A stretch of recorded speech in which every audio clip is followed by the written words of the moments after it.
நான் இங்கே பேச வந்த விடயம் என்னென்னா, எங்களின் நீண்டகால பிரச்சனை கச்சத்தீவை பற்றி. இது வரைக்கும் இருந்த கட்சியாக இருக்கட்டும், இதுக்கு முன்னாடி இருந்த கட்சியாக இருக்கட்டும், இவை ரெண்டுமே தேர்தல் வரும்போது மட்டும் அது பத்திரிக்கையில் தாய்மாமன் பேரை போடுற மாதிரியே மறக்காமல் கச்சத்தீவை மீட் பண்ண சொல்கிறாங்க.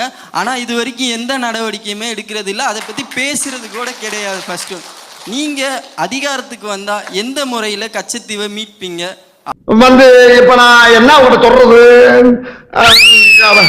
நீ சாப்பாடு கொண்டு வர, பெட்ரோல் கொண்டு வர, அதெல்லாம் பேச்சு கிடையாது. நான் கொடுக்குற கையெறி குண்டை கொண்டு வரேன். எப்படி குண்டை கொண்டு வர, அவன் தொட்டான்னா தூக்குடா அப்படின்னு போட்டேன்னு வச்சுக்க, தமிழன் யார் என்பது எனக்கு தெரியும், சிங்களம் யார் என்பதும் எனக்கு தெரியும். ஒரு தடவை போட்டேன்னு வச்சுக்க, ஏன் பக்கத்திலே வரமாட்டேன். உருட்டு உருட்டு நீ உருட்டு.